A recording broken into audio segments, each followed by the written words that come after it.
biodiversité, hein, donc plus vous avez, là vous avez donc premier diagnostic, on arrive là, vous avez une haie, là-dessous il se passe des choses. Là-dessous il se passe des choses que vous ne savez pas. Même si c'est clôturé, il y a probablement des failles dans cette clôture qui feront que éventuellement un hérisson peut s'installer. Vous avez la mare donc qui va attirer tout plein d'insectes qui vont venir boire. Certains, c'est pour la biodiversité, les libellules, les machins n'auront pas d'impact sur votre potager. Qu'est-ce que tu penses de notre hôtel à insectes qui est dans la... Est-ce que c'est un hôtel à insectes de bobo ou est-ce qu'on commence à parler à un vrai hôtel à insectes? Alors c'est... Bon, c'est... moitié-moitié. C'est un hôtel à insectes hybride. Ouais. Il n'a pas été fait par des petites mains au Vietnam. Il n'est pas acheté dans une jardinerie pour 59,90 € en sachant qu'au départ, les gamins qui l'ont fait ont peut-être touché 1 €. Non, non, là c'est des branches d'ici, voilà, faites avec percées par des adultes. Et puis son bilan carbone voilà. devient meilleur, etc. Après, vous balancez là-dedans des tiges creuses hier soir j'ai parlé des apiacées, hein, donc ce qu'on appelle encore anciennement les ombellifères, qui ont ces tiges creuses. Vous auriez obtenu le même effet, quoi. Donc j'aurais de façon plus paresseuse obtenu et davantage de niches, parce que ça correspond, c'est un diamètre de votre mèche qui correspond à tel et tel insecte. Or, dans le vivant, vous avez des choses qui ne sont pas bien, comment dire, connues. Les choses parmi les plus utiles, vous ne les voyez pas. Par exemple, sur des fleurs l'été, mais à partir de maintenant, vous allez installer des transats, parce que ça manque cruellement ici. Installer des transats, et vous aurez le temps d'observer des fleurs. Et quand on s'installe sur un transat pour observer des fleurs, on voit des choses tout à fait étonnantes qu'on ne voit pas quand on est agité à faire des choses. Par exemple, des micro-guêpes. Vous verrez autour de ces fleurs des guêpes. Vous ne les identifierez pas comme des guêpes, mais vous les identifierez comme des tout petits, vous direz peut-être moucherons ou quelque chose comme ça, microscopie, enfin 2 mm.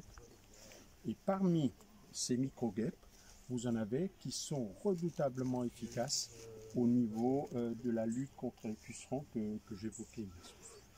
Les adultes pondent dans le corps des pucerons. Okay. L'œuf se développe. Bonjour. Se développe dans le corps du puceron, le vide de l'intérieur. Et si vous observez finement, vous verrez sur vos légumes ce qu'on appelle des exuvies, c'est-à-dire des pucerons vidés, morts. Et donc ça, c'est des choses auxquelles le jardinier classique ne prête aucune attention, qui sont liées, alors là, à des tubulures beaucoup plus fines. Non, c'est pas... des fois, à regarder, mais vous n'avez pas beaucoup de ronces, mais par exemple, les ronces hachées finement sont très souvent creuses. Okay. C'est d'excellents hôtels à insectes tout à fait naturels. Donc, c'est quand vous avez des ronces, vous passez le débroussailleur, une lame, tchac, tchac, tchac, ça consomme 1 litre d'essence, et évidemment les khmers verts vont tomber dessus. Bon, ça, jardin écologique, 1 litre d'essence pour travailler ce jardin, ils tairont qu'ils utiliseront leur bagnole pour aller voir un concert de je ne sais pas quel rockstar à la vue et qu'ils vont flamber 20 litres pour ça. Question de choix et une question de cohérence des gens. Mais donc oui, vous hachez ces morceaux de ronces et vous aurez là-dedans tout plein de nids. Donc voilà, ce que je reproche, c'est standardisation. On est là, non pas dans un hôtel à insectes, enfin si, un hôtel, puisque on est dans un Formule 1 où toutes les pièces ont la même taille. Alors que le vivant, c'est une diversité. Il faut des petits trous, il faut des tout petits trous, il faut des moyens trous, il faut des gros trous. Une abeille charpentière fera des trous beaucoup plus importants. On n'a pas, à ma connaissance, d'utilité dans un potager, mais c'est un insecte d'une beauté stupéfiante. L'abeille charpentière, c'est un... Vous l'avez vu, oui. c'est une espèce d'abeille gros bleuté noir. Voilà, on confond avec un bourdon souvent. Ouais, au bruit, oui. Oui. Bleu métallisé comme ça. alors ça, il faut du bois mort, donc laissez ce bois encore, les bois plus, voilà, ce genre de bois là, bien mort. Là, vous pouvez avoir dans ce type de galerie des abeilles charpentières qui s'installent là-dedans.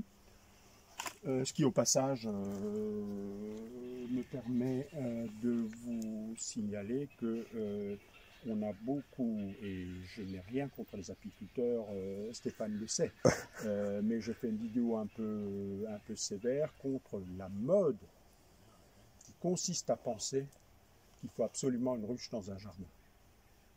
Ce qui n'est pas la même chose que les gens qui s'occupent.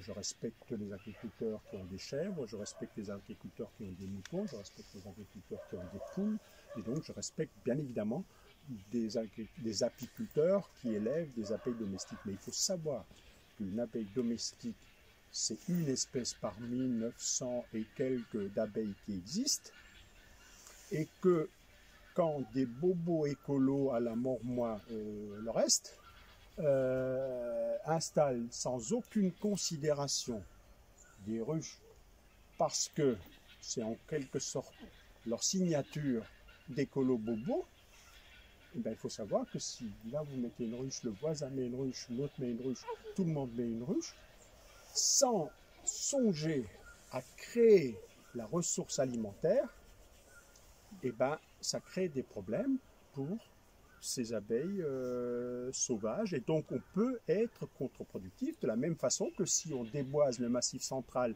pour installer des élevages de charolais, eh ben forcément il y aura moins de biodiversité dans le massif central que si on a un certain nombre de prés avec des charolais à côté des forêts avec des chevreuils, etc. Donc, pour le coup, là, on était plutôt sur de la paille. ouais. Donc, tu vois, on a des restes de pommes de terre.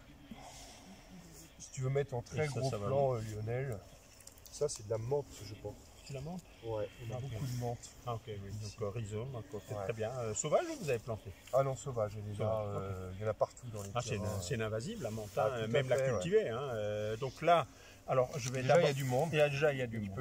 Il y en a beaucoup même. Il y a beaucoup de monde. Et puis je vais vous parler un tout petit peu du sol tel que je peux l'apprécier comme ça. C'est impressionnant, quoi. Pas nécessairement tous, ça pourrait être des épigées. Hein. Ça peut être des épigées, des branleurs. Des branleurs. Bon, branleurs, alors hier soir, comme toujours, il y a des clés de détermination des vers de terre. Ce qui me fait dire que ce sont des épigées, c'est d'un côté leur forme un peu claire, sur l'avant là. Très vite on arrive à cette partie là qui devrait être leur gésier, et une des caractéristiques des anéciques, c'est d'avoir mis ce gésier très en arrière de façon à avoir devant un ensemble d'anneaux qui fonctionnent un peu comme des pistons dans lesquels il n'y a pas d'organe vital, ce qui leur permet de descendre. Non, ce qui me fait me dire pour qu'il y en ait autant là en surface,